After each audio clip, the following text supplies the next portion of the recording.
Hey, in this video, I'm going to show you how to upload your SVGs onto Cricut Design Space. So you can see I've opened up my Cricut Design Space. I'm going to click on New Project, Upload, click on Upload Image, go to Browse, and find the image on your computer. So I'm just going to find it.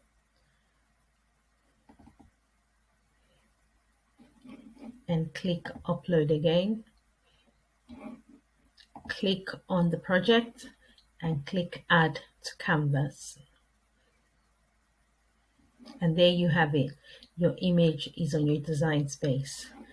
I'm just going to reduce the percentage so you can see more of it.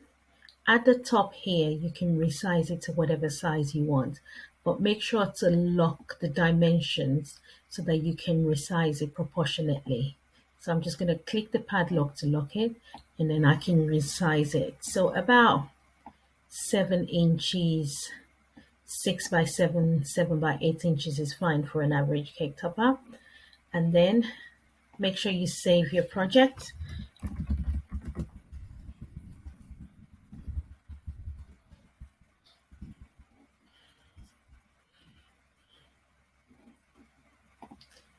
And then click Make It.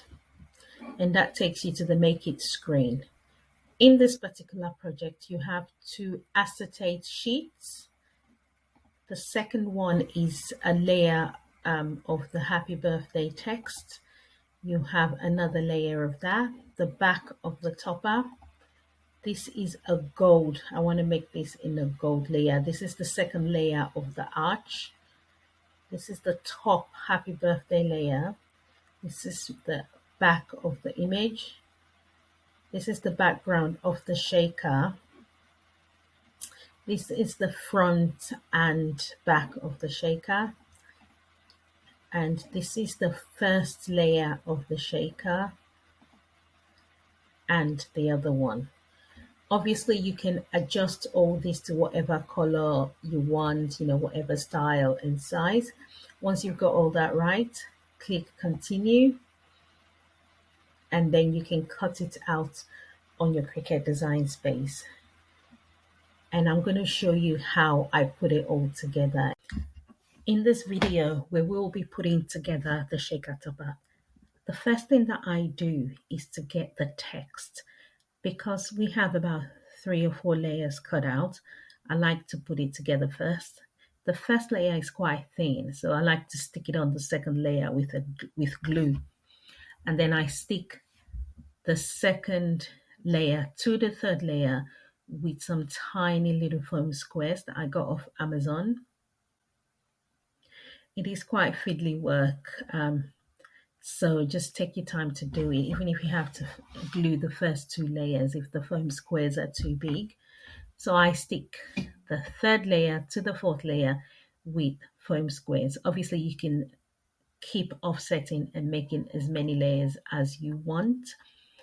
Then I start working on my arches. There are 2 arches in this topper. So I glue the thin layer to the second layer first, and then the second layer to the third layer, and then I glue the acetate onto it.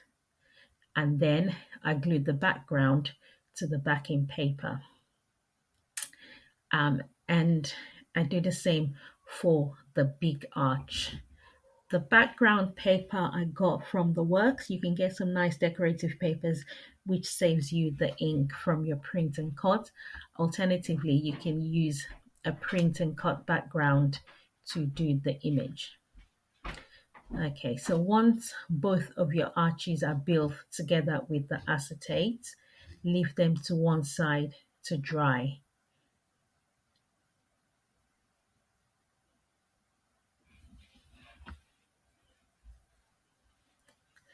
The next thing that I do now is to put my double-sided foamy roll onto the built-up acetate. You can either do this or you can cut out some foam, like foam sheets, whichever way you want to do it. I like to use this foam squares, because this foamy rolls, because it's a bit easier. And I like to double up the layers as well to give it a good thickness. And you do it for both arches. So I did 2 layers for the big arch, and I did 3 layers of foam on top of each other for the small arch, just to give it a bit more depth, because it will be sitting on top of the other one. Quick tip, do not take the paper backing off the arch until you've poured your sequins or glitter or whatever it is. Otherwise, it will create static and all the glitter will stick on the acetate, which will make it a bit messy for you. Okay, so that's my second arch done. Just put some firm pressure to keep it stuck. And then I just build it to the backing of the topper with some double-sided foam squares as well, some rolls, which I got from the works as well, which you can also get off Amazon.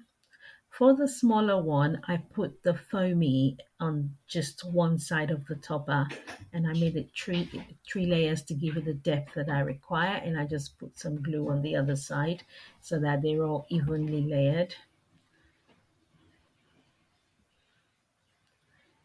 And then I just glued the happy birthday on top of it, and there you have it, your shaker topper. Hope you like this video. Make sure you